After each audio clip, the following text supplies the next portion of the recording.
File. All right, so yeah, I am a chemistry professor at Tech, and I run Not Sure Productions, which is a underground-based music entity based here in Montana. We do, I don't know, maybe a show a month, kind of on average, and contracted events in the summer. So, right, how do you get from teaching chemistry to that? Well, I almost went into music professionally instead of going to grad school. I was a drummer, one of the few things I'll claim to be very good at in life. I was a drummer and was having a good bit of success with this group. And then I got accepted to a really great graduate school program. I was like, yeah, all right, fine. I'll do the grad school thing. And the rationale was, well, when I'm 50, would I rather have been a musician or, tried to create something? And I still don't know if I made the right choice, but hey. And so in let's see, about 2014, 2015, there were a bunch of movie theaters going out of business because they needed to upgrade to an all digital system. And so I saw some equipment go for sale, and it's the sort of theater equipment can be used both for like high fidelity audio for just listening use as well as sort of a PA sound system sort of thing. And so I went and got all of this movie theater equipment, $1,000. It's like 12 grand in audio equipment.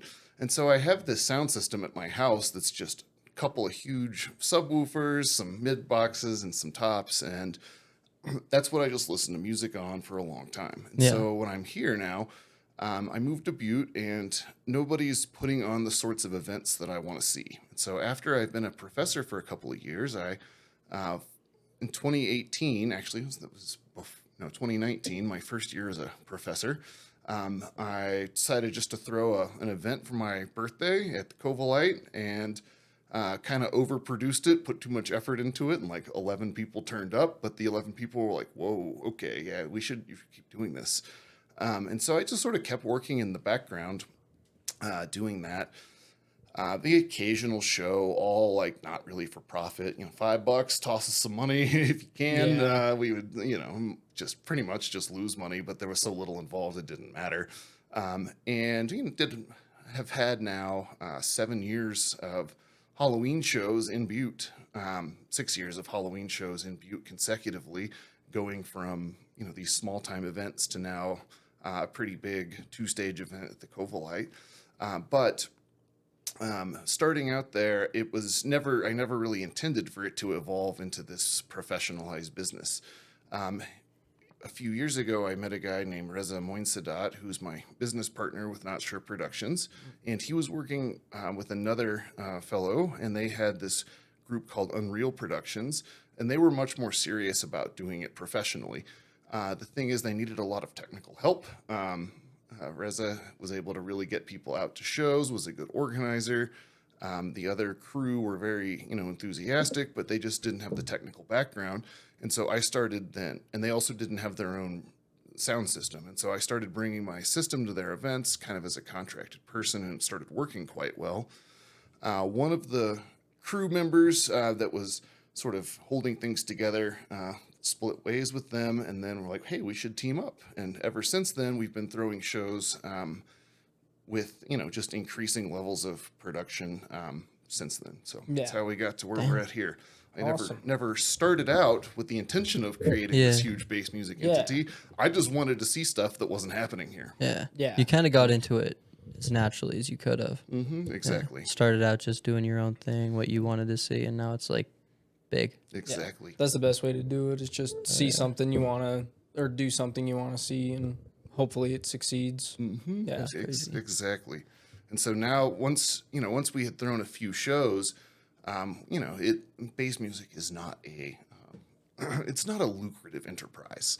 Right? You're not going to get wealthy doing it. And there's really nothing but downsides to it, especially at first. It costs a ton of money. At this point, we have $150,000 plus in equipment that we have to have.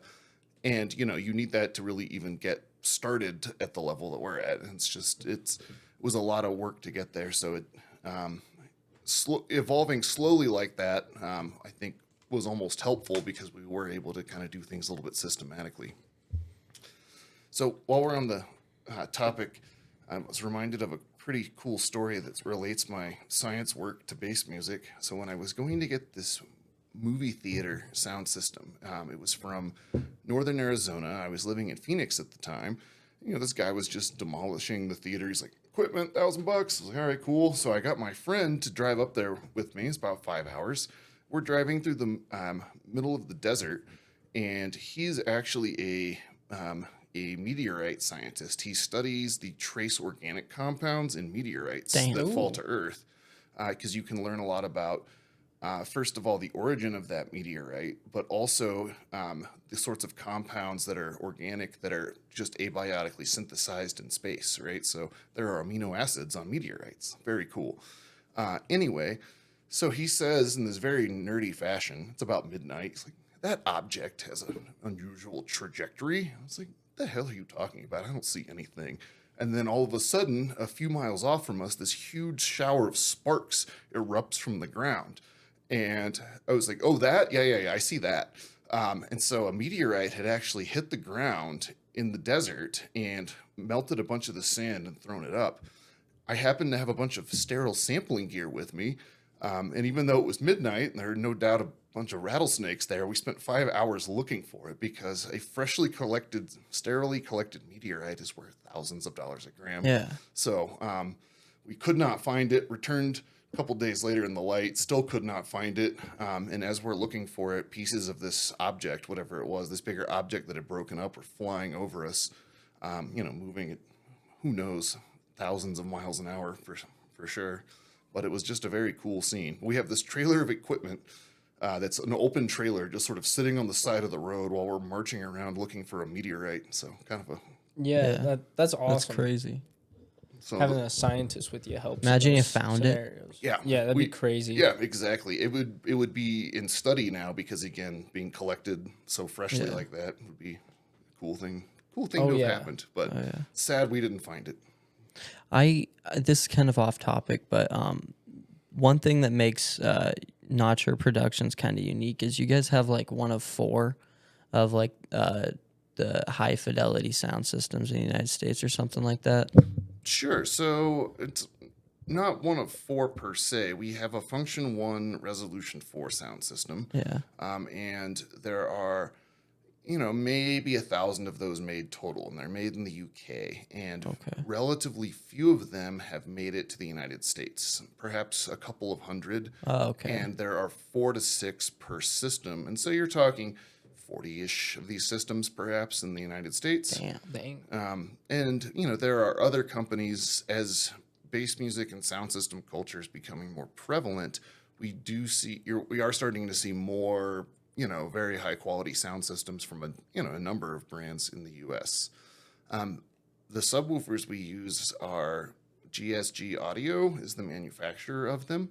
And if we just get into the whole, what the sound system is composed of here. So in the top are these 3 ways, meaning they have a low, middle, and high driver that are all perfectly time aligned so that it sounds like, right, there's no small phasing issues where the sound waves overlap with one another from the different driver elements. And then the subwoofers are, again, this GSG Audio group. Early in the pandemic, I was looking for a do-it-yourself subwoofer as a project. And the problem is most of the do-it-yourself subwoofers were either aimed at home theater use or are not horn loaded. So when you have a horn on a sound system, it significantly increases the efficiency of it. And so I found this company in California that was making these horn loaded subwoofers for home theater purposes, but they're tuned too low for music purposes. They lose a lot of efficiency in the range we need. And so I just hit them up, and business is slow and 5 months into the pandemic, and it's like, hey, can we take this design that y'all have and make the ports bigger so that we can tune them a little higher? And they're like, well, I don't see why not. And they CNC'd a prototype, which is where they cut the wood, again with a laser-based system here, put it together, mailed me the prototype, and then mailed me another cutout version of that. And we put it together, and it competes with some of the best commercially available subwoofers that exist.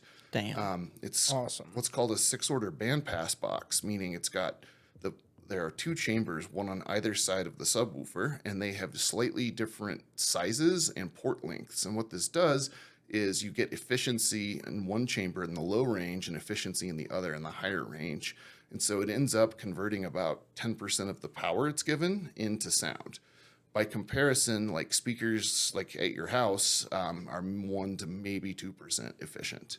So really cool. Dang. So quite efficient there. And the thing that makes the tops that we have, these Function 1 Resolution 4s, they're about 30% of the power they get into sound, which is, I don't know of any commercial speakers that are better than that. So when we're running at full show volume, our tops are using as much power as about 4 cell phones charging. Jeez. It runs on nothing. That's insane. Light. Yeah, that's cool. Damn. So anyway, so I've got a good working relationship now with this GSG company. I've helped them sell a lot of these subwoofers. They help me by giving me store credit and, occasionally mailing me like a subwoofer for my house. Damn. That's cool. So Yeah. That's crazy, dude. So all that's very fun. So we've made some people very, very mad, but everybody that came to listen to the tunes, we've made them very happy. Yeah. Fuck, man. Speaker science goes so much deeper than I'd ever think, Oh yeah. Absolutely. Crazy. Yep, Sound, all that. That's crazy. exactly. What made you go down the chemistry route? Have you always liked chemistry? I have always liked chemistry. So when I started, well, in high school, I was just naturally very good at it. I had a very good teacher who was kind of a very interesting guy. He was a lawyer, and he's like, I hate this. This is just all arbitrary. People have made up these rules. There's nothing like, anyway, so I'm going to go back to do something founded in, natural science. So he became a chemistry teacher and was teaching at high school for many, many years. And he just had a very goofy style. He was from rural Arkansas, and he had all sorts of crazy redneck ideas that he enhanced with his chemistry knowledge, blowing things up and basically explosives was his sort of motivation to do things, but just a really, really interesting sort of guy. So I already liked it quite a bit. And I started my undergrad studies at the University of Arkansas. It was across the street from my high school. I was already almost done with a year of college when I started it for real. And so I was an electrical engineer, but I just didn't find it that interesting, for whatever reason, just the day-to-day work. And so I had heard from some people on my floor about the chemistry program. And what I had wanted to do at the time was actually study neurochemistry. So how, when different substances interact with certain neurochemical pathways, how that creates psychological responses. I did a few years of research as an undergraduate in a biochemistry lab, and I realized that I still find it almost more fascinating than what I do, at least in the same territory, but I cannot do this lab work. It is excruciatingly boring. Yeah, I bet. What makes lab work excruciating? What makes that? So this is, in biochemistry, you spend a lot of time, it's the entire process, start to finish, is very, very lengthy. And a lot of what you're doing day to day is waiting for water to drip, waiting for things to grow, that sort of things. And so I'm the sort of person that can't hold my attention very it's well. like watching paint dry. Exactly. So the implications of it are still fascinating, but for me, it's not the sort of work I wanted to do, day to day. And so when I was applying for graduate school, then I was looking for something where, what do I want to do with my time, And I found a graduate program where, again, the focus is geochemistry or biogeochemistry. So the interaction of basically how water attains its composition would be geochemistry, but then biogeochemistry is how organisms alter the composition of the environment by changing how elements exist. And so this is a really kind of diverse. What you do day to day is very diverse. You might go field sampling. I've been field sampling in 4 continents now. Damn. That's sick. you What might- continents? Yeah. Let's see. I've been to, well, China for research, a bunch of hot springs there, Mexico, been to Switzerland for sampling. I've been to, let's see, Yellowstone. I've been to Iceland for research. Missing one here. Ecuador. I spent a lot of time in Ecuador. Oh, How's nice. Ecuador? Amazing. We can actually talk more about that in a little bit. I lived there for a year teaching Damn. chemistry at a university there. That's sick. What topic were we on before? Oh, Oh, yeah, I how I forget. got to chemistry here now. So anyway, so what I do now, my research focuses on again how microbes gain energy from the environment via inorganic reactions. So we get up in the morning and we eat a bowl of cereal. Right, these microbes, well, they don't really sleep, but they get up in the morning and they eat themselves some elemental sulfur or some iron or some hydrogen, right? Whereas we eat food and we react that with oxygen to get energy. Yeah. And so the before oxygen was around on the earth, right, this wasn't a possibility. So it took plants generating oxygen to make this happen in the first place. So the first couple billion years of earth history, it's just these inorganic reactions. And so the work that I do, that's sort of the central theme that ties it together. But I have basic research looking at how different metabolisms evolved as a function of earth history. And so the way that we do that is go to Yellowstone or go to Iceland and take samples of the composition of the fluid, like very detailed composition of like hot spring fluid, and samples of sediment and sequence all of the DNA in that sediment. So that DNA tells you all the genes that are present, all the different types of proteins, all the different metabolic pathways that are present, and the geochemistry tells you the environment these organisms are living in. And in a place like Yellowstone, you have every imaginable composition that's attainable at Earth's surface. So you can look at, okay, what's pH do? What does the rubidium concentration do to my microbes? You know, things that you might not otherwise have a way to experiment with very, very effectively. And so this recent work project that's been finished up with myself, my wife also does this work, and some researchers at Montana State. We just got a Nature paper on the topic because we were able to link how the evolution of certain early metabolisms to certain time points in Earth history based on the composition that was prevalent at that time point. So when did iron metabolism evolve? Well, if we map the geochemical composition of where it's prevalent in modern Yellowstone, extrapolate that composition to when it was common again in early Earth history, we can say, okay, here's about where it was. And again, using what are called molecular clock methods, you can get an idea how divergent certain genes are from one another and get an idea, okay, this is this closely related to this organism, this is this closely related to this organism or this pathway. So that's the basic research. And then the applied research, you know, we live here in Butte, the world's, or I guess America's largest Superfund site by dollars, right? Yeah, toxic soil all over the place. It's wonderful. Mm-hmm. You're breathing it in. Yep. Exactly. The dust and the lead in the dust is terrible. Yeah. But the applied research that I work on is there are all these like seeps from small scale mines, not like the big thing, but they're leaking out. And what you often get then is when this fluid that doesn't have any oxygen in it hits the oxygen, there's also iron there. And so you get a bunch of these iron precipitation occurring, basically rust, if you will, and microbes actually control that reaction. This material that they precipitate, this rust, is called ferrihydrite, and it's got a surface area of 500 square meters per gram. So you're talking like, right, 50 by 10 like meters, or approximately yards of surface area for a single gram of this material at the molecular level, and it's quite sticky. And so what that means is that the toxic heavy metals actually stick to the surface of it. And so what my group is trying to study is how can we passively make this process occur more completely, or ensure that this happens so that we don't have to do anything. The microbes will clean up some of these Yeah. smaller scale systems On its own. on its Yeah. own without having to do anything. So Awesome. Damn. keeps me out of trouble. Yeah. I'm sure, yeah. dude. That's like deep. Awesome. Just little science that nobody even really thinks about. But How long has it yeah. been seeping out of the mines like that?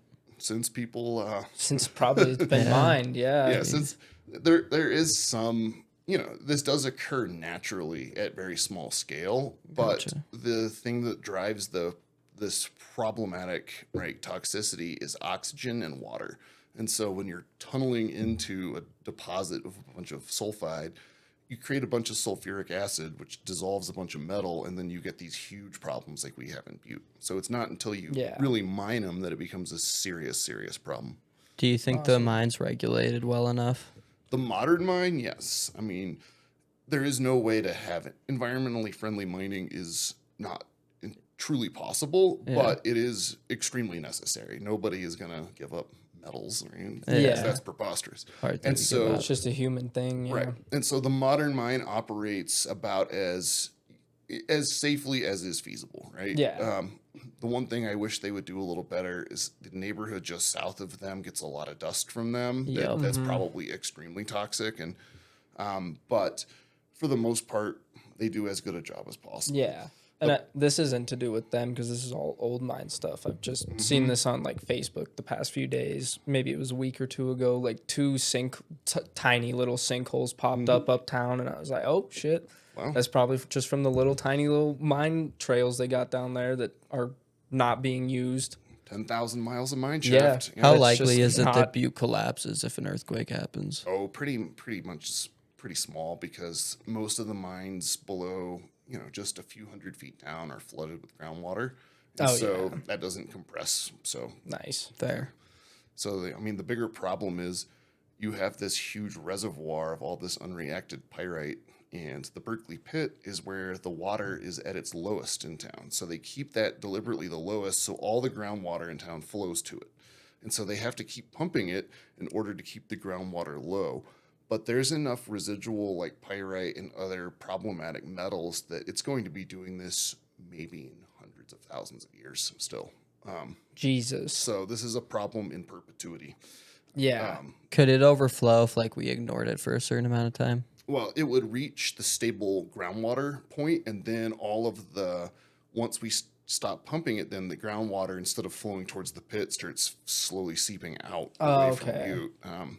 And so you start getting areas in the periphery of town start getting toxic groundwater. Yeah. Like everywhere it just becomes that pit, basically. Yeah. Exactly. Jesus. That's crazy. Yeah, I wouldn't be surprised if it's still a problem in a million years. But I mean, I could see it, yeah. Just because there's really nothing else to do for it right now, right? Well, again, people have estimated what would it cost to fill this in, right, and make it so that this is a stable situation. You could fill in the pit, right, and then Is that possible to fill it in? yes, but it would take $200 billion and Christ. take several hundred years. Why 200 billion? in That's a several lot hundred of- years? That's a lot. That's just the estimate for again how much money it would take approximately, right, to actually fill it in and get it back to the way it was before mining. But again, the GDP of Montana is $100 billion a year, so everybody in the whole state makes combined that much money. Yeah. So it's like Yeah. okay, cool. Yeah, it's just not feasible. Yeah, holy Darn fuck. Abbott. Yeah. Oh, well. God damn. Is there anything we could do to like make it better, you think, like ultimately? The Berkeley pit itself? I mean, Or just keep pumping it? that ship has sailed. Yeah. I mean, if there was, pumping it will work. And that's what they've settled on because, everything else is technically infeasible, right? It is possible, Yeah. but Too much money. it's just too much money, too much work, right? Yeah, years and years of work Yeah, that nobody wants to do. Centuries. of Yeah. work, yeah. So God damn. it'll be like that, but hey. It's where we are. Right. Yeah. But again, it is possible in the current plan. It is far from perfect, but it at least makes the town habitable. So Yeah. How long would it take for us ignoring it for it to become like really problematic? depends on your definition of really problematic.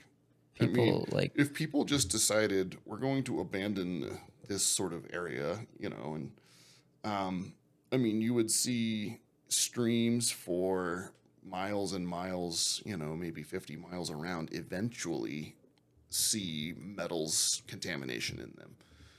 Yeah. How long would it take? I don't know, quite a while, but it would be feasible just to be like, okay, this is a, Chernobyl zone off limits. Yeah, yeah. And it wouldn't, in that sense, be a huge problem to human health. But what are you going to do? Kick everyone out? yeah. Yeah, exactly.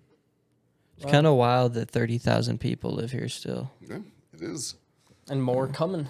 I think it's more than 30,000 now.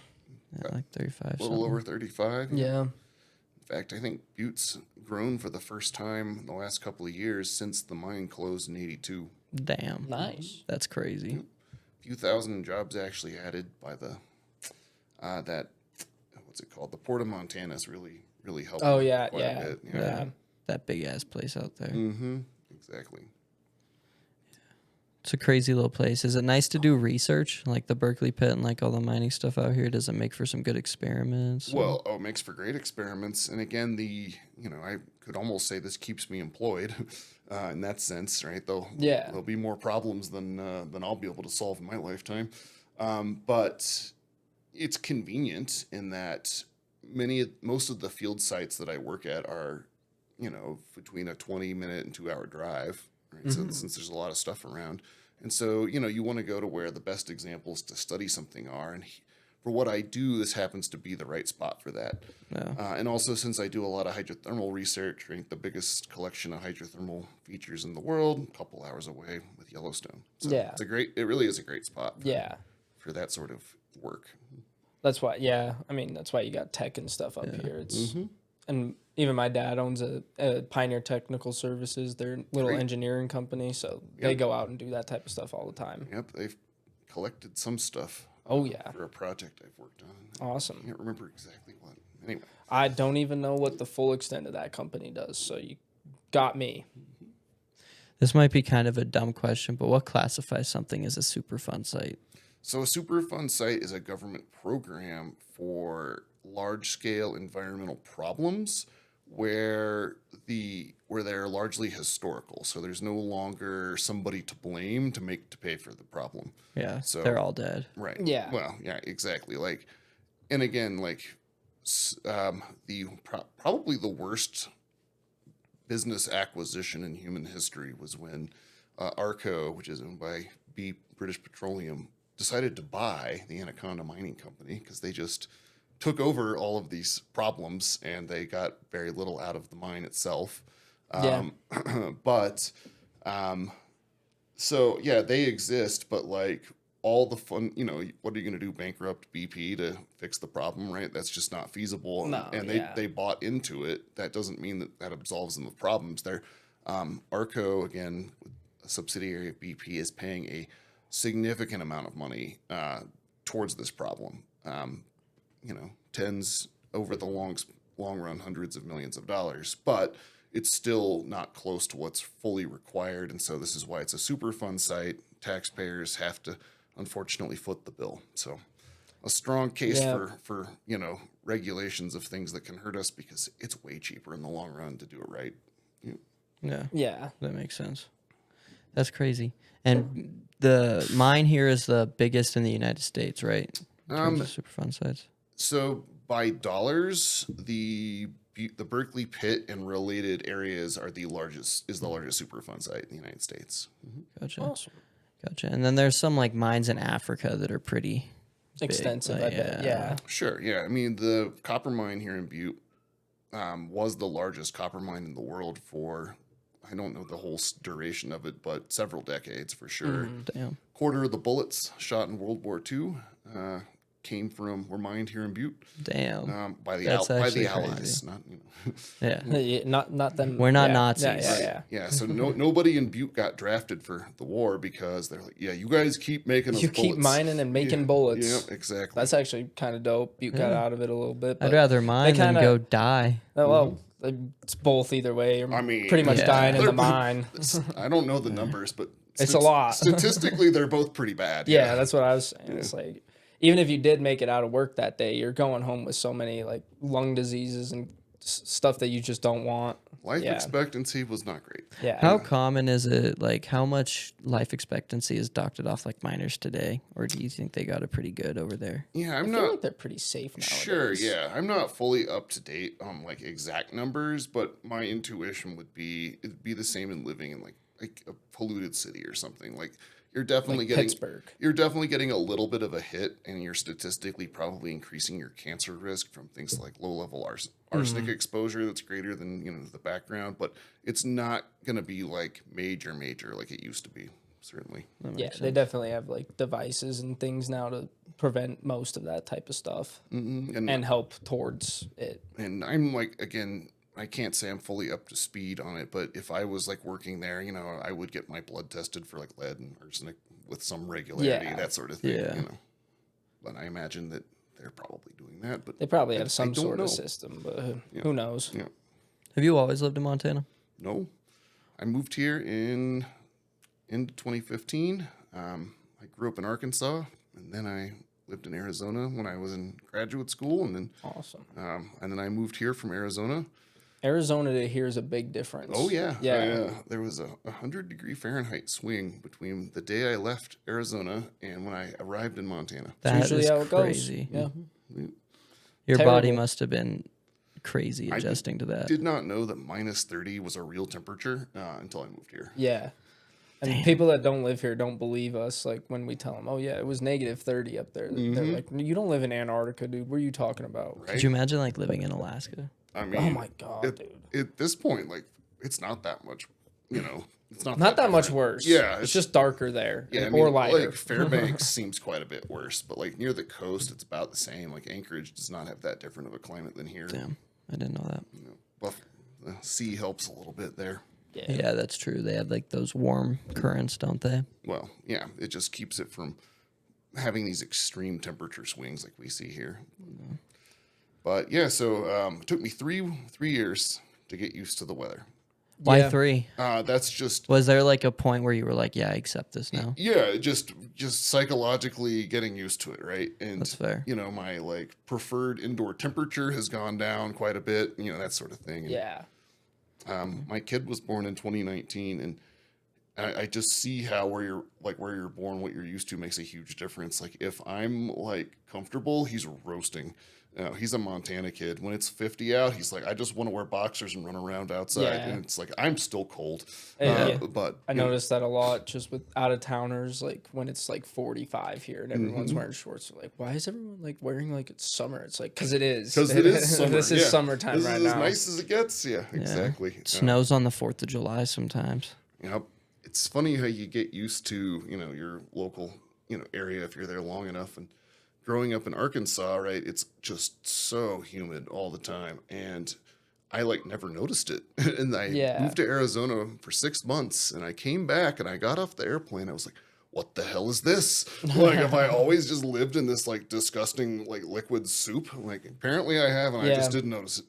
So Huh? Damn.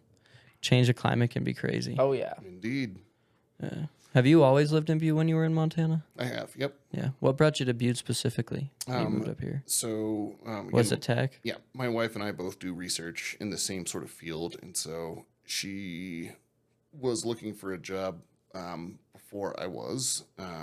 She finished grad school a few years before I did.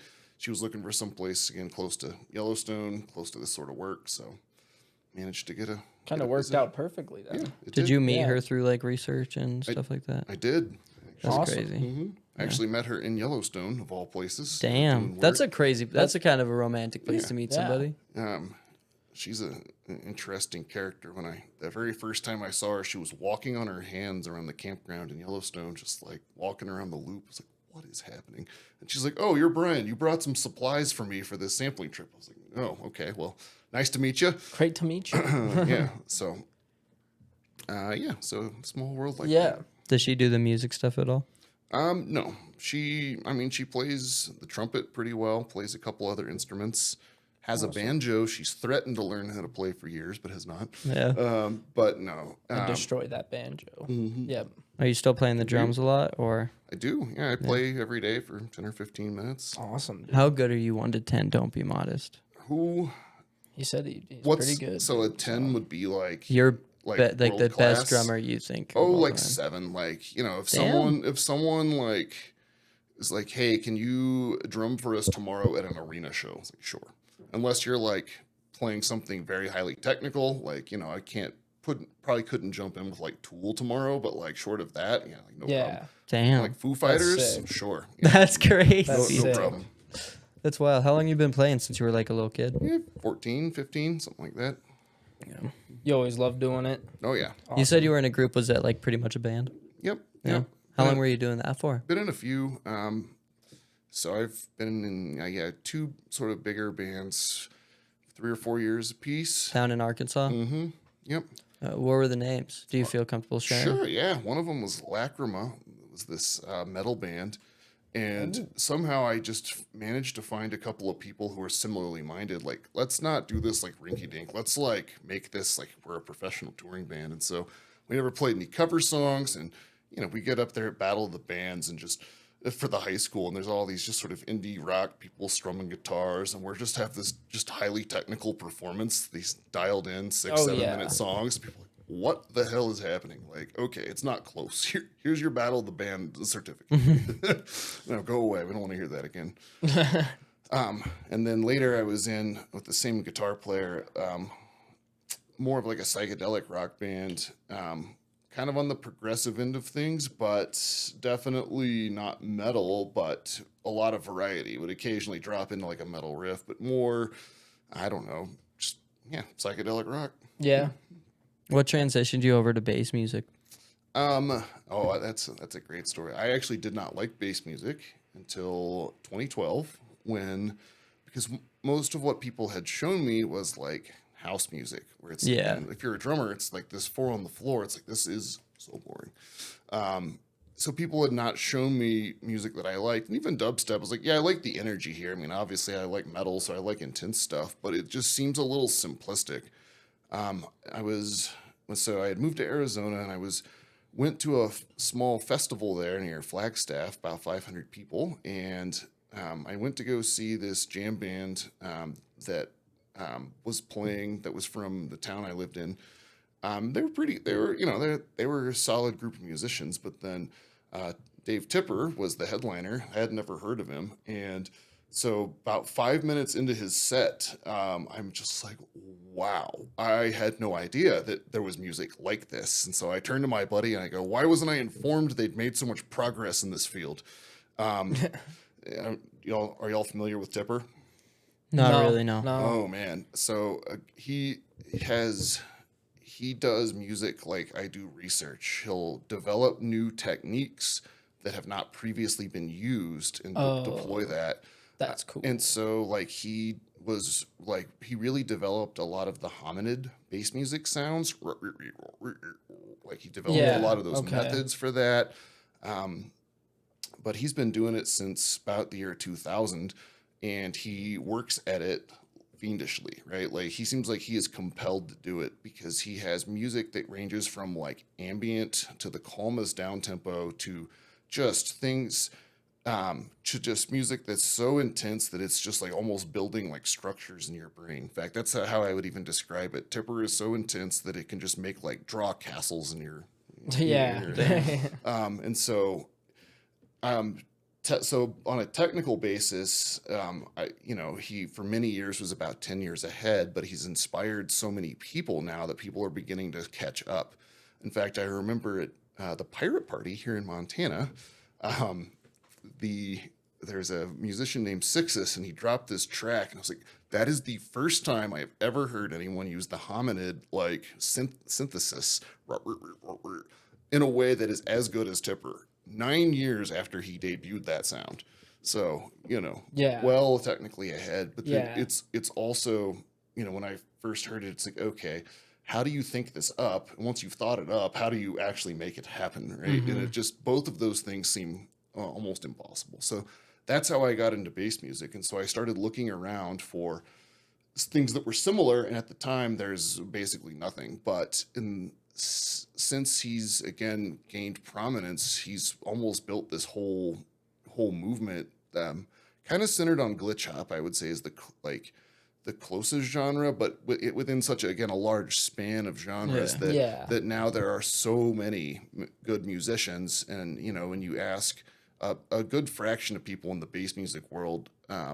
what's your motivation? Anybody in psychedelic bass music is it's Tipper, So yeah, Damn. it's pretty inspiring. He has like a cult type following, exactly. Crazy Yeah. ahead of his time too. Yeah. Kind of like built a little subgenre. Exactly. I mean, he does 10 shows a year, and I don't know the last time there wasn't one that was sold out, decades ago, but they're fairly small events because he's like, I'm not doing this for money. I'm doing it because Yeah. I'm just compelled. Small, personal. I'm Yeah. compelled to make cool tunes. That's what I do with my life, So, Kind of like the modest Dave Chappelle of music, It's just like, I don't want to do it for all the money. I just right. I don't want to, his motivation, I mean, it's Yeah. just readily apparent it's not just money. want to do the art. His music is way too weird for that. Yeah. Way Just too weird. Yeah, just want to do the art. Who cares about the money? You ever met him? Nope. You ever? How many? Have you ever seen one of his shows? 30, 40, almost 40 sets. Yeah. Damn, Nice, dude. that's crazy. Yep. Indeed. That's wild. I actually had the opportunity to meet him at Burning Man in 2013, and I regret not hopping this fence. I was a little bit, I don't know, not quite coherent enough, I felt. Yeah. How's when did you go to fell. Burning Man? 2013. How was it back then? I mean, That's when it was like peak, I bet. it was amazing. Yeah. It's absolutely. kind of gone to shit now. From I what mean, hear. I have heard, but again, it depends on your definition. I bet it's still rad if you do it right. Yeah, yeah. Like you have a good crew, you just avoid the commercial stages. There's plenty of just, I'm sure, like awesome underground art all over the place. Yeah, So sure. it might just be overshadowed by, the celebrity component, that sort of thing. The influencer aspect. That's how it always is. Yeah. In fact, I saw Tipper at Burning Man. Damn. Because he had open heart surgery. Holy shit. He's had 2 open heart surgeries now. He's in pretty poor health, and he's actually retiring in a couple of months. Oh, dang. Damn. But he had his last set before open heart surgery was in Wakarusa in Arkansas, like right close to where I grew up. It's like, well, obviously I'm going to that. And then he wasn't announced. He just sort of showed up at Burning Man, played this set, and I was like, yes. That's sick. That was his first set back after the open heart surgery. So, Damn. How old is he? oh, let's see. born in 76, so almost 50. Damn. That's crazy. Hella ahead of his time. Yeah. That's wild. I didn't think bass music been around like crazy, like popping that long. Sure. It has and it hasn't. So bass music as we know it now, I would say got started maybe 10 years ago. Okay. And, maybe more like 2010. And what I mean by that is this emphasis on heavy music and psychedelic music, right? So you had the sort of dubstep revolution around 2010 that made slightly more palatable versions of bass music, I think, more accepted in the US. And so it's just continued to grow. Before that, right, electronic music's been quite big in Europe for a long time because, you have house music, you've got psytrance. Both of those, again, are not my genres. They're just too far on the floor, not enough going on. But those have been popular in Europe for a very long time, and those never really made it that big in the U.S. I mean, house music now is probably is fairly big, but it was never the huge scene that existed in Europe. And so all of this was happening, but again, it was very Europe centric before about 15 years ago. Okay. What do you think about like boiler room sets? I mean, they're great. Yeah. So a boiler room set, for those of you who don't know, is where you have a DJ in the middle of the dance floor with the gates around them. And so the cool thing is you can walk all around and see what they're doing, see how they're mixing, creates some really good energy. So our group has thrown a couple boiler room style sets, but in addition to that, we've done a quadraphonic sound system deployment. Damn. So it's That would be perfect for a boiler room set. Yeah. Exactly. So you have speakers in each corner, right? facing in, and the idea is to then, no matter where you're standing in the audience, you have more or less the exact same sound. From a technical basis, this is actually pretty difficult to pull off because when you aim sound waves at one another, they constructively and destructively interfere, meaning you have pockets of extra loud, pockets of extra quiet. So what we did to get around this was we took some modeling software, took the dimensions of the room that this was going to be in, and optimized it to minimize this phase cancellation. What we ended up doing then, instead of stacking subwoofers in the corner, if you do that and you're looking at like an overhead view of the room, it just looks like a flower where you have these huge nodes of large sound and then quiet areas. It's like, yeah, that looks like it's going to sound terrible. And so what we did was we stacked then speakers in a box around the DJ booth because, again, our modeling showed that's going to be the most even coverage. There are a couple of these phasing nodes, as they're called, but that is unavoidable in a quadraphonic sort of setup, right? But this was a pretty minimal right amount of interference. And then we're aiming, again, the mains, meaning the functions, in such a way that they are starting to taper in volume right about where they all meet. And so what we did actually pull off, I think, was one of the most immersive sound experiences that's probably ever been done here. Damn. So it was kind of amazing me. And, you know, I deal with this quite a bit. So it's like, this is so cool. I remember the security guard at the venue we were doing this at said, man, this sound just has this like meatiness to it tonight. I don't know how to describe it. A meatiness. But the boiler room sets are great fun, especially, again, in a small environment. I think more than 400 or 500 people, it would start to lose its effect because you're no longer that close. It loses its like personality. Exactly. So a few hundred people is kind of is really great for that format. Yeah, that's perfect. Yeah. What shows would you want to do like before you're done in the show business? So like, what artist do I want to bring, or what format events, or what artist would you want to bring that you haven't worked with yet? Sure. So what's your dream artist right now? Well, I mean, I'd love to have Tipper, but you know, I certainly can't afford him. Not that he ever even does anything but his own events. But more generally, right, what's popular and what music I like, there is some overlap, but it's not right all that great. And so to build a business sustainably, right, you've got to. If you're inspired to do something, right, then you don't want to take away that motivation and just make business decisions because, you know, I could make a lot more money bringing artists that I just bore me to tears. And so what we really try to look for is artists who are very, very skilled but still have appeal, right, to the broader population. Yeah. And so what I would like to do, if sustainability was not the goal, right? We don't need to make a bunch of money, but we need to make enough that we can keep doing this, right? If sustainability is the goal, or is no longer a factor, then I would bring a lot more like underground psychedelic based music around, things like Psydub, which is like a reggae based like bass music, and just a lot more experimental type stuff. Experimental type stuff. It does not sell well. A person who is not a music person, you know, someone who is not deeply into music, your average person, finds it hard to listen to. So we're not going to sell a lot of tickets. But the way that I would like to package it is also not as venue shows, but rather as 1 or 2 night sort of curated events, right? Where, you know, something more along like sort of a festival vibe, but it's not meant to be a whole huge festival. Like you're there for music. And there is a bunch of art installations and things like that. But the point is, you know, this intense focus on music for one night, one stage, that sort of thing. That's the sort of thing that I like to go to, that I would like to see the most.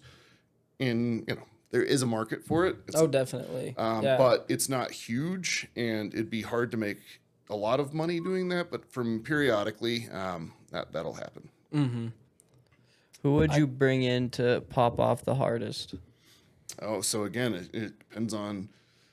I mean, there are probably 300 or 400 artists that I listen to with some regularity, right? And so it'd be incredibly difficult to pick right? Just one, yeah. Yeah, I mean, So, I could be happy with like 50, 60 different people, you know. Awesome. How hard is it in your experience, like when you first started out, because you got into it naturally to get into the business and bring artists in and all that kind of stuff? That is a great question. So, you know, this is not something you can do with one person. And so Yeah. it's worth, I think, mentioning here. I've already mentioned my business partner, Reza, but we also have a whole crew of people, right? And this crew of people are essential for making this work. I cannot do it by myself. The key to having a successful business, though, in this realm is recognizing what you're good at and finding people who are good at the things that you're not good at. Yeah. So I am terrible at and have no interest in marketing, right? For example, like, yeah, you got to be on social media constantly. Absolutely not. Like, don't, you know, I'm not involved with that. Yeah. And so again, this is where, I mean, I'm a sound tech nerd. I'm an introvert. I don't want to like be like, hey, come to my show. It's like, I honestly don't care if you come. It's like, Yeah. like if you want to hear a cool sound system and hang out with me, great, let's do it. We can be great friends. But like, you know, I'm doing this because I want to do it. So anyway, but to be sustainable, right? You need somebody with that skill set. And so again, Reza's very good at that. I have a very, very good sound tech and AV tech who also does VJing, which is video jockeying, putting visuals on our screen. Eric Dunbar. Shout out, Eric. Yeah, Shout out out, Eric's Eric. been on, yeah. Yeah, Eric's been on the show. Yeah, and so he's been a great asset, very technical guy. We have Kate Miner, who does our hospitality work. She does like designs the themes and decor for our events. And so again, like you know, we're gonna have this be like base Blizzard and be winter themes. Like, cool, great. Oh, those are cool decorations. That's what I like to say when I show up. It's like somebody I have confidence in has that part nailed down, right? And they like doing it. They're good at it. So they have that skill set that I don't have. Yeah. Finding people with different skill sets that you'd rather not do. That's right. Yeah. Yep. And a few more shout outs. We got Eric Schur, who's been our lighting guy for since we started. Awesome. He has all sorts of cool tricks. Like he has this MIDI controller that is like the shape of a hand, and you put your hand on it, and it just looks like you're, you know, moving those a are glove cool. around, That's so controlling all the cool. lights. It's so cool. That's insane. Lighting's hard too, so. Lighting is very difficult. And then, you know, there are more people, but that's kind of our core crew. Yeah. But many, many more people, right, are necessary to make this happen. So Yeah, that's kind of how most things in life are. You don't need it. You kind of need to have a team effort when you're doing anything worthwhile, you know? Did it move a lot faster than you had anticipated, or? It for the, you know, first 3 or 4 years after I threw my first show, when the goal was never to make things bigger, it was moving about how I thought, which is, yeah, I got the energy to throw a show, you know, in a couple of months. All right, let's make it happen. But sort of again, the turning point was when I started working with this Unreal Productions company again out of Bozeman before they folded, doing all their events, and then we somehow got the absolutely terrible idea to throw our own festival, and we threw a 300 person, like $30,000 budget territory festival out north of Bozeman near Wilsall. When we got Figure and DMVU to headline, and like we have no experience throwing a festival, none of us. It was awesome. Like we spent all the time and effort making sure that things flowed smoothly, right? It's not a huge event, right? There are maybe 300 people there, but making sure that ticketing is smooth, making sure that people's campsite's smooth, making sure people have ready access to water, all of that stuff, the things that people need to be happy to have a good time. We really focused on that, and everything was everything could not have gone better. And so, you know, when we were finished with that event, people were just absolutely raving about it. And we're like, well, I guess it's time to do some more venue shows. And so that's what we've been doing since. And we have collectively not gotten the energy to do another festival yet, but it's coming next year, almost certainly. Awesome. That was, at the time, I've since done more, but it was the hardest week I've ever had to work in my life. Just getting that festival ready from, you know, I bet. every Especially aspect with of no it. experience. Right. That's kind of what I'm expecting with our event we have going on. It's just going to be a straight week of just so hard till it's over, and then it's like, oh, that went okay. Yeah, the first one will be a little stressful, but again, you have the advantage that y'all have hired me to come bring in Exactly. seniors. And so We got experience. putting our people faith. on And this. so the technical part you don't have to worry about. Yep. And so it's more the marketing part again, and the key to anything in the entertainment hospitality business is again just thinking about the audience experience, right? Like I will never do a show where the venue cannot provide ready access free water, right? Like it's just preposterous, right? And not doing that just shows that you don't care about the audience, you care about money, right? Yep. And so, if you all focus on that, the technical stuff's done. Everything will flow Literally. smoothly. And I feel like that's mainly what me and him are focused on, is making sure everyone that goes to the event loves the event and wants to be there. Exactly. Yeah. Exactly. And so, so we just talk about, the aspects of that there. Again, it does come down to audience experience, fan experience. You can probably make more money charging people for water and but Scumbag shit. yeah, and like packing things so tight, but that's not a way to do things sustainably because people are not going to come back, right, if it's not awesome. And so doing things sustainably, right, means doing things right. So, Yeah. and just as a word of warning, you will probably lose money this first time. Oh, we know we are. always- Yeah, we've already always- done the math on it. Always yeah. happens. Yeah. It is unavoidable. We but, anticipated it. but it is right. Doing it right is an investment in the future, right? And again, starting with something like a full format sound system, right? Like this building is not going to know what happened to it. Yeah, they're gonna get rocked. They absolutely are. But doing that again makes a big impression on people. Whereas if you had a couple of rinky-dink little speakers, and it's just not the same. It's not a professionalized event. So it is an investment, right? And in the longer term. and mainly it's an investment in like the things we're doing in FRiED as a whole. Like we're just investing in ourselves by putting all this money into an event we want to do. And then further down the line, people will have more faith to maybe spend a little more money or just come to more events and whatnot. Exactly. Yep. Yeah. Do you have any plans for expansion? Like I know you do some shows in Idaho sometimes. Yeah, yes and no. I'm personally at capacity. I can't do anything else. I've got so much going on. But there is definitely more demand out there if we branch out a little bit. Like the bass music scene in Montana is actually pretty saturated because there are several crews, more than you would expect, who are super into it, doing a great job, right? And so we can't really grow much in that, like underground bass music, because we're competing for the same few hundred people that live here, right? Yeah. But what we're doing a lot, say this summer, we don't usually do our own events in the summer because the style music we have, the people that attend that tend to be out doing stuff in the summer. So we do a lot of contracted events. We had started doing that really last year, but it's really picked up this year. So we're again looking, we're providing sound for like Rap in the Rivers Festival. We're providing sound for a couple of private parties. We're running an LED video wall actually for movies in the park here in Butte. That's sick. Where's that at? It's going to be At Stoughton? I believe it's no. There's some reason why they can't do it at Stoughton. Because Stoughton's greedy. It's Friends of Stoughton is actually the entity that throws it, but I believe they're doing it at the park next to the hospital. Okay. That's still a good spot. That's a good spot to do it. So anyway, we're doing stuff like that now, and so kind of hoping to expand in that way because Awesome, yeah. it really helps again with this equipment investment because It's a lot of money. yeah. Like it's a small house versus worth of investment, and if we just stick with what we're doing, we have a cap to what we could do, but we also are, as you said, we had a show in Idaho.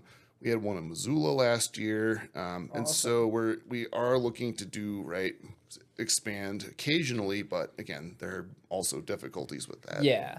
There's already people that are doing that. Higher costs associated with it. So, so we're building some relationships. We're looking at a like routing events to where we have a show in Bozeman and then a show in Idaho Falls the next day, the same tour, that sort of thing. That's okay, cool. yeah, like a little tour style thing. That's awesome. Will that be with like the same group of artists or? Yes, it would be like, some consistent tour. Like we set everything up in Bozeman, tear it all, and the artist plays, we tear it all down. Somebody drives them to Idaho Falls. We drive to Idaho Falls, set it all back Yep. up again.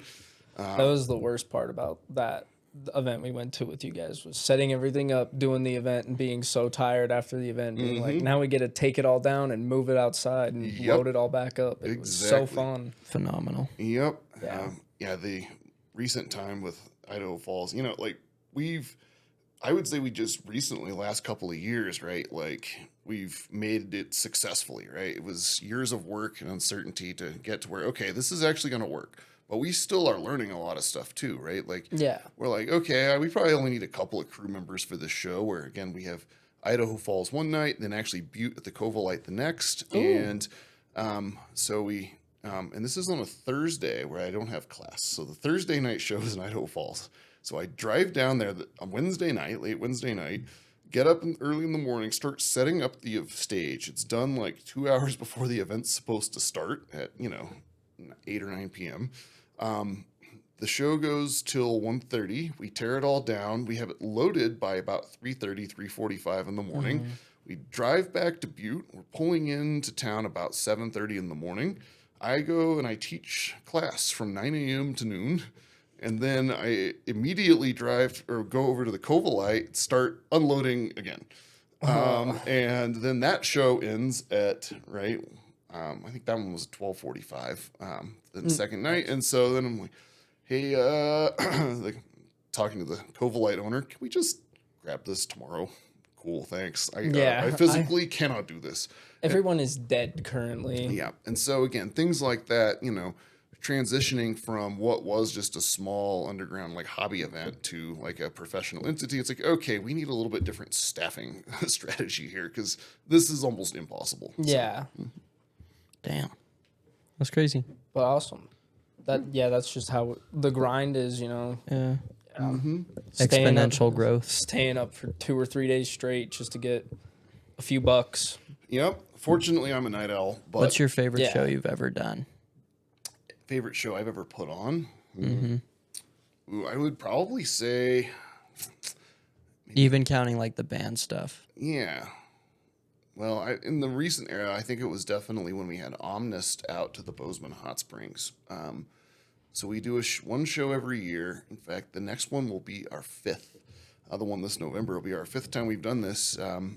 We take over the Bozeman Hot Springs, which is a really nice upscale. Oh yeah. Oh, yeah.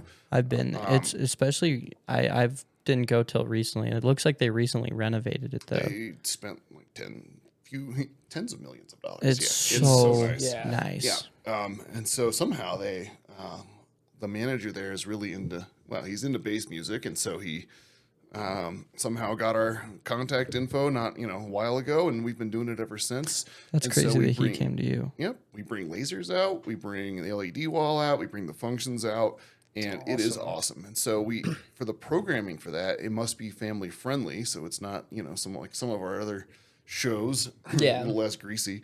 And we, again, try to curate it so that it's just a little bit more of like, an artsy sort of environment. But we brought out this artist, Omnist, who, again, I've, been following for several years now. But I saw him at an event a couple of years ago. I was like, we need to book him before we can't afford him anymore. But he came out and just played a set that was both super pretty and also very heavy. And so it kind of took people on a journey. And, people who are not there for the music, a good portion of the people are there for the music, but there's still the general public that are coming to the hot springs. We're just getting people accumulating there, staying. So they're like, what is this? This is so good. So that was really fun seeing the music that I like the most within that genre really getting appreciated by people who otherwise might not see it at all. That's awesome. In an awesome setting. Yeah. Oh, and it was snowing, and so like the lasers are just going through the snow. that's so cool. It was so cool. Yeah. Damn. What time of year you usually do that? We usually do that in early November. Awesome. And again, it's got to be then because otherwise it gets dark too late for lasers. Yeah. Yeah. I might have to go to the next one you guys do. Sure. Yeah. I would Hot love Spring. to. That stage that they have there is so nice. It too. is Yeah. very I love nice. that stage. It is very nice. Yep. Yeah, seems pretty big too. I mean, it's pretty good size. Yeah. I mean, if you tried to stuff a whole Band like on there. like a good size, full size band on there, it might get hard. But yeah, it's good size for sure. Awesome. Yeah. That is that like your favorite venue that you've done? I mean, recently? yes and no. Again, the thing that I like about it is again just how nice the facility is. It really facilitates, as we were talking about earlier, a great like guest experience, right? Yeah.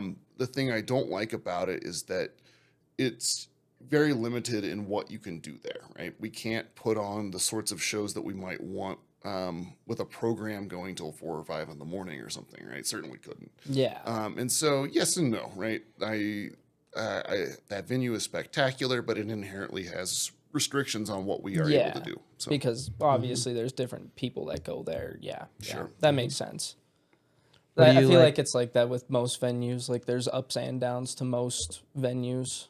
Yeah. yep, definitely. What's the worst show you've ever done? That we've ever put on. I am glad to say we have never had any disasters. That's No, good. like even That's like good. people like at the show, No. audience members going crazy. No, and this is another. That's a great point, and this is a good tip for y'all as well. One thing we've put a lot of effort into is establishing community standards because we knew from the beginning, right? There is a bit of a bass music scene in Montana, but it's not that big, so we're gonna have to help build it. And so the way to do that is to, again, make sure that everybody who's into it feels welcome. And Yeah. so we do things like put consent posters around the venue and have PSAs for things like that. And we have a Narcan station at events. Damn. Well, not a station, but there's all staff carries it at events. Yeah, and we somebody has one, make yeah. that publicly known and things, and just again talking about the things that can go wrong has served us very well because we have not had really anything That's good. significant go wrong. That's very good. Yeah, I mean, Always be prepared just in case. always be Yeah. prepared, but again, set the tone, right? You want everyone to be respectful, and when you set that tone so consistently and get that reputation, people tend to respect it. Be right Yeah. back. Okay. So anyway, that's again something to consider. It's why we again give out free earplugs. We have water. We have consent signs around. Where do you get the Narcan? Actually, the Butte Health Department, Butte Silverbow Health Department, gave it to me when I asked. You can order it, of course, on the internet. How much did they Various- give you? Like enough for a show? So they gave us six boxes of it, and so again, I feel like that's probably that's probably a reasonable amount, just from a practical aspect, right? We don't do shows that are huge, right? Several hundred people, Yeah. and so what you're likely to see in that scenario, right, is there's a bad batch of some substance going around and a particular crew has it, and so you have a few people that need medical attention. Right? That's how I see this manifest at other events. And so, having 6 to 12 on hand is probably smart. Yeah. Gotcha. We have had to use one of them once, and it turned out to be a false positive. A guy that nobody knew, so he wasn't like known to one of our regular audience members, just decided to take all sorts of stuff. It's not clear exactly what, but a big smorgasbord of things. And he just kind of lost touch with reality. Yeah. He was kind of going in and out of consciousness. And so we didn't think he'd had any opiates or anything like that, but out of an abundance of caution, we gave it to him. And actually through harm reduction methods, we were able to get him to snap back in. So this is again, staying with someone who's having who's consumed more substances than they should have, and is again having psychological problems. Just trying to get them to focus on things, counting backwards. They're again different harm reduction methods that actually is what helped bring him back.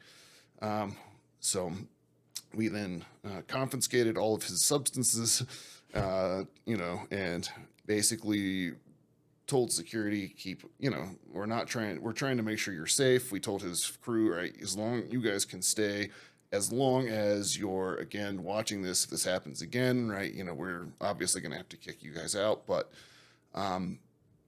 that's, again, another good point about event production, right? People come to these events to have a good time, and there, in particularly with bass music, there is an association with drugs, and there is a small fraction of people, I think, who use these events as just as an excuse to go get high, right? But for the most part, that reputation is just really not well deserved at all. Like we don't see pervasive drug use at our events. Obviously, we strongly discourage it. If we see anyone publicly using drugs, it's like, okay, cool, yeah, give me that, and that's going directly down the toilet, and you got to get out of here, right? That's just putting everybody in a bad situation. But it's not uncommon at events, but we, again, setting it up so that you're building a community, it's not the focus of anybody there. And so we've never really had any significant problems with. That's good. In fact, and the problems that we've had have all been alcohol related. And that's like the main thing I'm worried about ours is because there will be alcohol there, and it's like How often fights break out at shows? I already know people going there that are problems when they get drunk, and it's and again, how do you manage that? Well, case by case, one at a time. And so the worst we've ever had is just people getting too drunk and sexually harassing women. And in particular, that is again, in I would say compared to any other type of music event in any genre, well, maybe not classical, but like any genre, like it's maybe less prevalent even. Because again, establishing that culture, don't come to our shows and be a piece of shit. And so you do it once, your name gets put on a list, you're banned from our shows forever. And so again, establishing that culture, we just don't have a huge problem with it. That makes awesome. But again, things do happen. So. And this being our first show, things are probably going to happen. So we'll be prepared. Security is always helpful, right? We do have security. So for all of you out there, we have security there. So exactly. Careful. I mean, nobody wants a free for all, right? Everyone just wants to have a good time. Everybody's just wanting to have a good night, dude. Have a good night. You a big movie guy? I would say not really.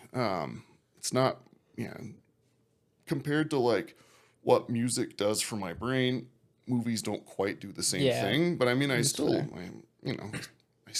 enjoy it quite a bit. And as a technical nerd, I've got a projector set up with a Dolby Atmos 11.2 system and all this. Mostly just because I could. Yeah. Also, playing video games on it is amazing. That's what I was What just are some gonna video ask. games you like? So I play one-person non-online games because I do not have nearly enough time to play games to get very skilled, and I get my ass kicked by 12-year-olds repeatedly. I agree 100%. I don't like the only game I'll play like with online right now at least is like Fortnite, and that's because it's pretty easy to learn. What games you like? I tend to prefer first-person shooters and strategy type games.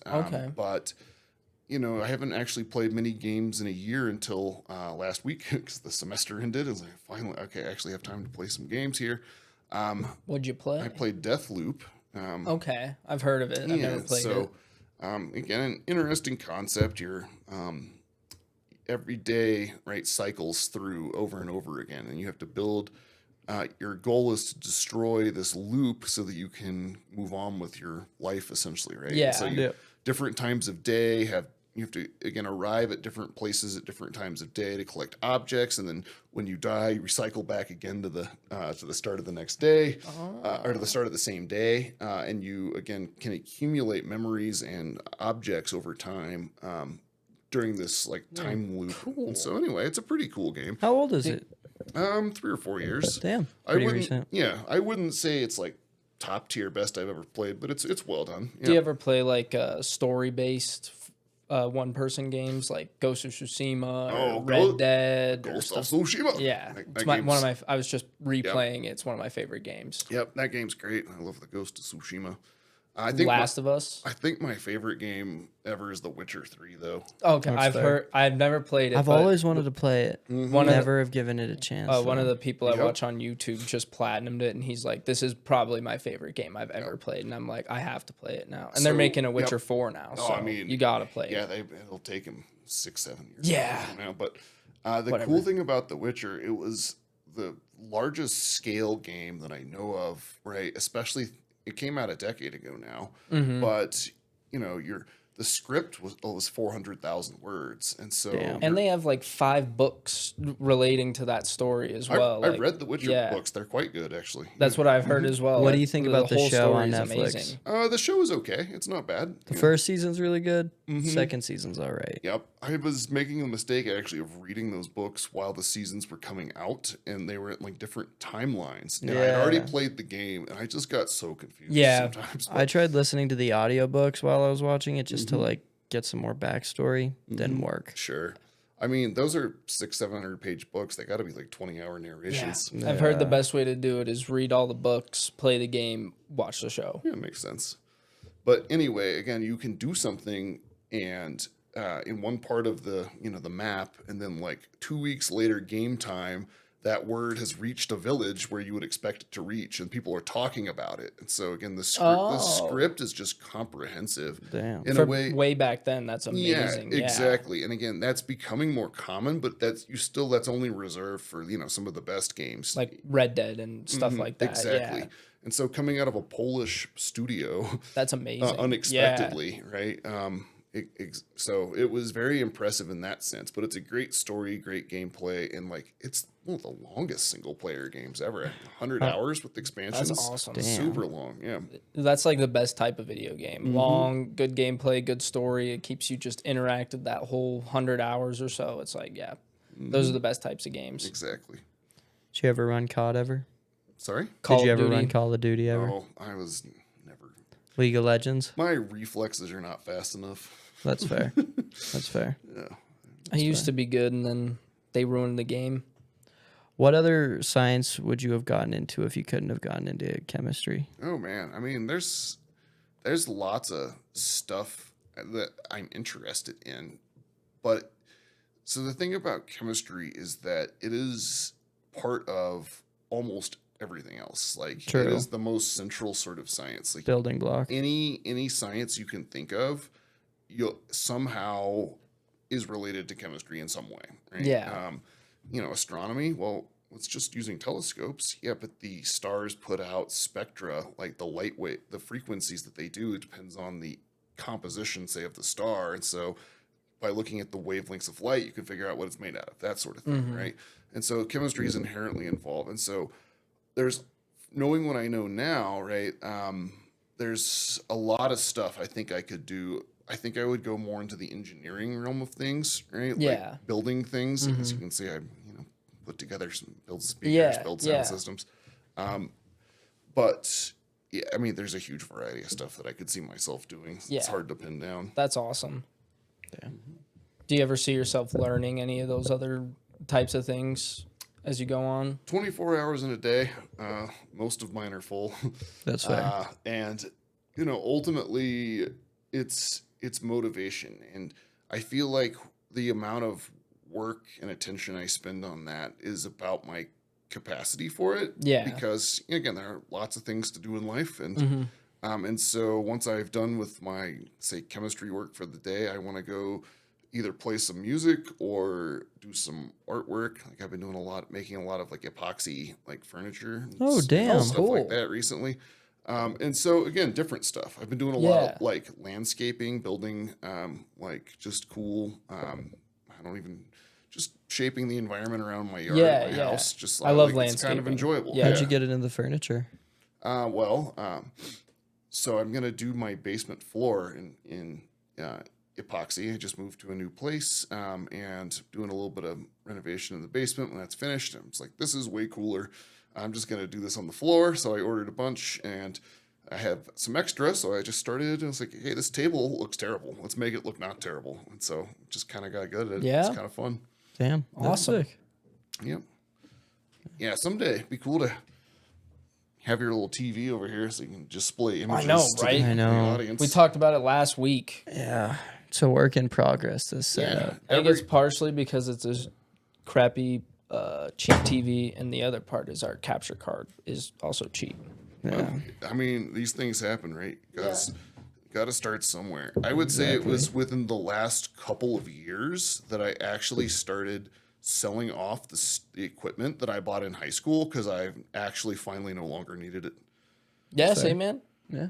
So anyway, I can show you all on here. Yeah. This is the top of a Oh, Whoa, that purple's that's perfect. beautiful. so it's just an entertainment center, right? That's crazy. And again, you can just have these cool swirls Yeah. and stuff, but that's the third one I've ever done. But anyway, Send us that photo and we'll throw it up for Yeah, sure. the We'll throw it up. podcast. and epoxy is notoriously hard to take a photo of. It's so reflective. Yeah, So it's yeah. like, yeah, okay. But anyway, yeah. So, That looks awesome though. That's sick. so Something really cool to get into. yeah, exactly. So that's, so you say, do you like other science? Yeah, it's great. I absolutely do not want to. I do enough. Yeah, you have no Sure. interest in going into any other Yeah, science. exactly. Yeah, A man of many talents. Yeah. And again, I couldn't be a physician. It's like, Ugh. yeah, I did this. It's like, yeah, that sucks. Fix it, dude. yeah, It'll- I mean- it'll heal naturally. You did that to yourself. Get out of my office. Here's some meds. Yeah. So anyway, that's all they I just could not be a physician. I just, it's just not what I want to do. Not the That's style. Yeah, Yeah. exactly. I get it, man.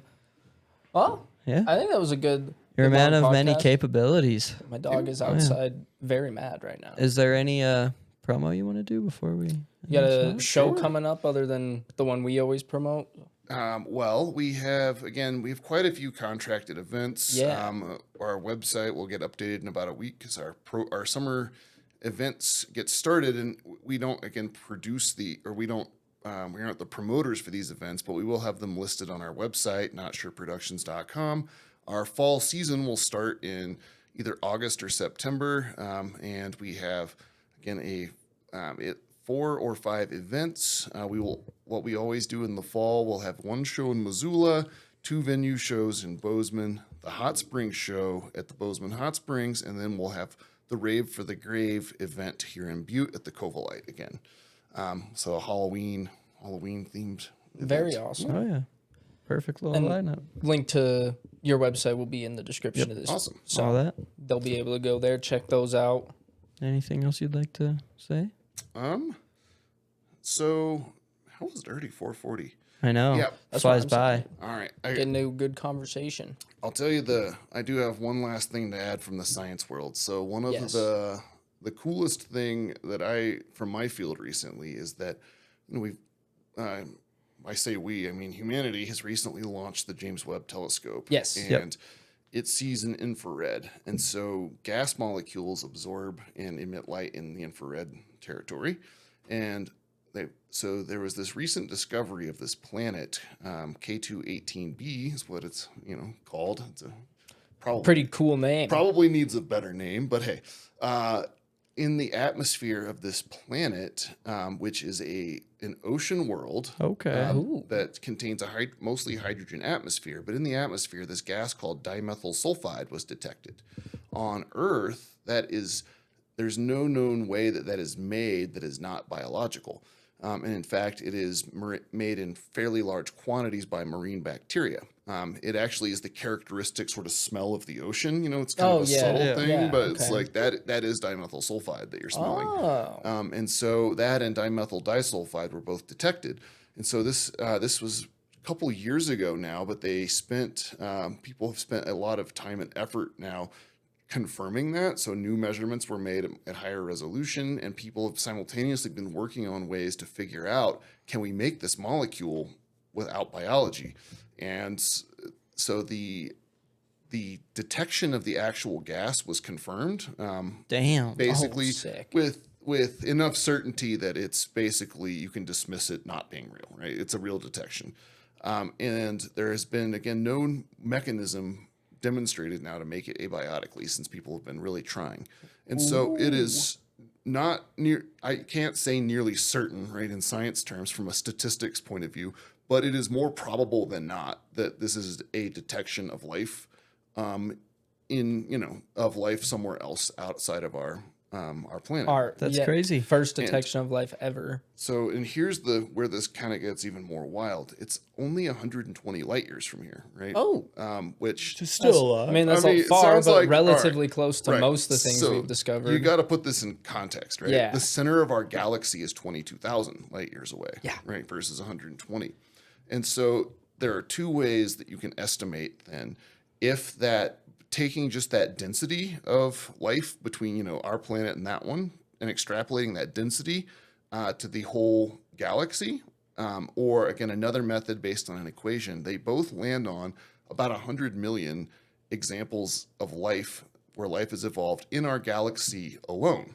Damn. And that would be the kind of low end estimate. Yeah. And then there are 200 billion galaxies. And so there are at least 2 times 10 to the 17 total examples of life, which is like an unfathomably large number. Yeah. Holy shit. That's a lot of life, dude. Yeah. So it's probably ubiquitous. So, and the thing people just complain about is there's no other human-looking alien things around us. Like, there's life out there, just not us out there. Right. And there very well could be. I mean, overwhelmingly, yeah. most life is going to be single cellular sorts of things, right? Yeah, yeah. You need oxygen to get big organisms, period. We're the fact that we're here is like just a miracle of science. Well, yeah. Yeah. It And happened, evolution. right? Yeah. It happened, right? And it has happened elsewhere, almost certainly. I would be Had shocked. to I would have, be yeah. shocked if it hadn't, but it's a very small fraction of total life, right? Yeah, like But What about intelligent? could yeah, happen. that's what I'm saying. That's so, what he's saying. So yeah. multicellular intelligent life is a very small fraction of that huge number, but a very small fraction of a huge number is still not. Zero. It's still much Yeah. higher than zero, right? Do you think And, like, how much do you think it shrinks to like conscious, like next level, Sure. human So level? consciousness, again, I don't know, wouldn't know how to estimate that exactly, but I mean, think about what life is, right? It is a response to trapped energy. Our planet is nothing more than a bunch of trapped heat, and it's constantly sending that heat to space so that it can thermally equilibrate. And it's just more expedient for the Earth to vent heat to space through life than not. So Yeah. So in some ways, like from a laws of physics point of view, it's kind of inevitable. Yeah. And again, what fraction reach consciousness? That's not that very probable. So Yeah. a small percentage. And the thing I always think about is, I mean, the universe is always and ever expanding. So something could be born this instant that is just like this. You never know. Sure. Like, And again, where the laws of physics throughout our universe are consistent, right? And yeah. unless something breaks down we don't know about, we're never going to be able to make contact with really anybody because Yeah. just the distances between things make it basically impossible. Yeah. you know? This isn't Star Wars. right. Yeah. I wish it was. That'd be so It cool. would be pretty tight. That's a dope Well, little fact to end off on. Well, hey, Yeah. we got the Empire like here to contend with at the moment. So, Yeah. Everybody go to notsureproductions.com. Thank you, Brian. Thank for you. coming on. We appreciate it. We hope you had a good time. yeah, much appreciated. We'll see you guys on the next one. See you guys.